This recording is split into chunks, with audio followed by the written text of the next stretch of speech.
എല്ലാവർക്കും ഡെലിഷ്യസ് റെസിപ്പീസിലേക്ക് ഒരിക്കൽ കൂടി സ്വാഗതം.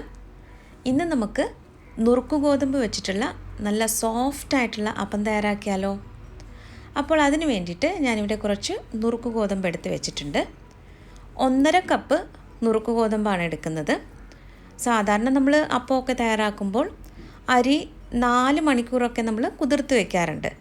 പക്ഷേ നുറുക്ക് ഗോതമ്പ് വെച്ചിട്ടുള്ള അപ്പം തയ്യാറാക്കുമ്പോൾ അത്രയും സമയം നമ്മൾ വെള്ളത്തിലൊന്നും കുതിർത്ത് വയ്ക്കേണ്ട ആവശ്യമില്ല.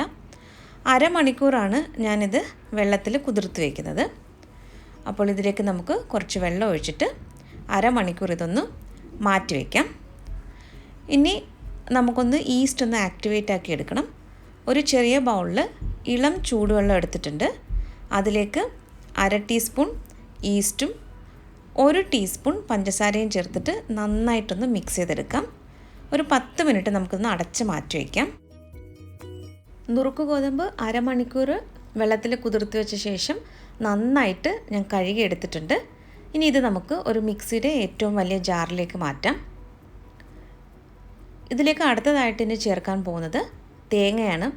3/4 കപ്പ് തേങ്ങ ചേർത്തിട്ടുണ്ട്. 4 ടേബിൾ സ്പൂൺ ചോറും കൂടി ചേർക്കുന്നുണ്ട്. ചോറിൻ്റെ അളവ് ഇത്രയും മതിയാകും. ഇനി നമുക്കിതിലേക്ക് നേരത്തെ തയ്യാറാക്കി വെച്ചിരുന്ന ഈസ്റ്റിൻ്റെ മിക്സും കൂടി ചേർത്ത് കൊടുക്കാം. ഇൻസ്റ്റൻറ്റ് ഈസ്റ്റാണ് ഉപയോഗിക്കുന്നതെങ്കിൽ ഡയറക്റ്റായിട്ട് ഇപ്പോൾ ചേർത്ത് കൊടുത്താൽ മതിയാകും. ആവശ്യത്തിനുള്ള വെള്ളം ഒഴിച്ചിട്ട് ഇത് നന്നായിട്ടൊന്ന് അരച്ചെടുക്കാം. ഇപ്പോൾ നമ്മുടെ അപ്പത്തിൻ്റെ ബാറ്റർ ഇവിടെ റെഡി ആയിട്ടുണ്ട്. ഇതൊരു വലിയ ബൗളിലേക്ക് നമുക്ക് മാറ്റാം. അതിനുശേഷം ഇത് നല്ലതുപോലെ കൈ ഉപയോഗിച്ചിട്ടോ അല്ലെങ്കിൽ ഒരു സ്പൂൺ ഉപയോഗിച്ചിട്ടോ നന്നായിട്ട് ഒന്ന് മിക്സ് ചെയ്തെടുക്കണം. ഇതൊരു 6-7 മണിക്കൂറെങ്കിലും എടുക്കും ഫെർമെൻ്റായി കിട്ടാനായിട്ട്. ഞാനിത് രാത്രിയിലാണ് ഈ മാവ് തയ്യാറാക്കി വെക്കുന്നത്. ഇതിപ്പോൾ അടുത്ത ദിവസം രാവിലെയാണ്. മാവൊക്കെ പാകത്തിന് പുളിച്ചു വന്നിട്ടുണ്ട്. നമുക്കിതൊന്ന് മിക്സ് ചെയ്തെടുക്കാം. ഈ മാവ് അരച്ച് വെച്ച സമയത്ത് നമ്മൾ ഉപ്പൊന്നും ചേർത്തിട്ടില്ലായിരുന്നു. അപ്പോൾ ഇനി ഇതിലേക്ക് നമുക്ക് ആവശ്യത്തിനുള്ള ഉപ്പ് കൂടി ചേർത്ത് കൊടുക്കാം. ഇതിലേക്ക് ഞാൻ 2 ടീസ്പൂൺ പഞ്ചസാരയും കൂടി ചേർക്കുന്നുണ്ട്. ഇനി നമുക്ക് നന്നായിട്ട് ഇതൊന്ന് മിക്സ് ചെയ്തെടുത്ത ശേഷം അപ്പം ചുട്ടെടുക്കാം.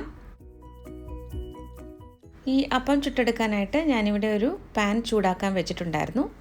നല്ലതുപോലെ ചൂടായ ശേഷം നമുക്കിതിലേക്ക് 1 സ്പൂൺ മാവ് ഒഴിച്ചു കൊടുക്കാം. ഇത് കൂടുതൽ ഇങ്ങനെ സ്പ്രെഡ് ചെയ്ത് കൊടുക്കേണ്ട ആവശ്യമൊന്നുമില്ല. ഇതിൻ്റെ മുകളിൽ നല്ലതുപോലെ കുമിളകളൊക്കെ വന്ന ശേഷമാണ് ഇത് അടച്ചു വെച്ചിട്ട് കുക്ക് ചെയ്തെടുക്കുന്നത്. ഇപ്പോൾ നന്നായിട്ട് കുമിളകളൊക്കെ വന്ന് തുടങ്ങിയിട്ടുണ്ട്. ഈ മാവ് ഒഴിക്കുന്നതിന് മുമ്പായിട്ട് പാൻ നല്ലതുപോലെ ചൂടായിരിക്കണം. മാവ് ഒഴിച്ച ശേഷം ഒരു ലോ ടു മീഡിയം ഫ്ലെയിമിൽ വെച്ചിട്ട് ഇത് കുക്ക് ചെയ്തെടുത്താൽ മതിയാകും. ഇനി നമുക്കിതൊന്ന് അടച്ചു വയ്ക്കാം. ഇതിപ്പോൾ അടച്ചു വെച്ച ശേഷം ഏകദേശം 1 മിനിറ്റ് കഴിഞ്ഞിട്ടുണ്ട്. നമ്മുടെ അപ്പം ഇവിടെ റെഡി ആയിട്ടുണ്ട്. ഇതേ കണ്ടില്ലേ, നല്ല സോഫ്റ്റായിട്ടുള്ള അപ്പമാണ്.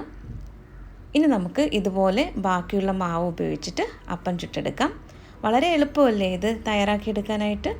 രാത്രിയിൽ കുറച്ച് നുറുക്ക് ഗോതമ്പ് അരമണിക്കൂർ ഒന്ന് വെള്ളത്തിൽ കുതിർത്ത് വെച്ചിട്ട് നരച്ച് വെച്ച് കഴിഞ്ഞാൽ രാവിലെ നമുക്ക് നല്ല സോഫ്റ്റായിട്ടുള്ള അപ്പം തയ്യാറാക്കിയെടുക്കാം. ഞാനിത് വെജിറ്റബിൾ കുറുമയുടെ കൂടെയാണ് കഴിക്കുന്നത്.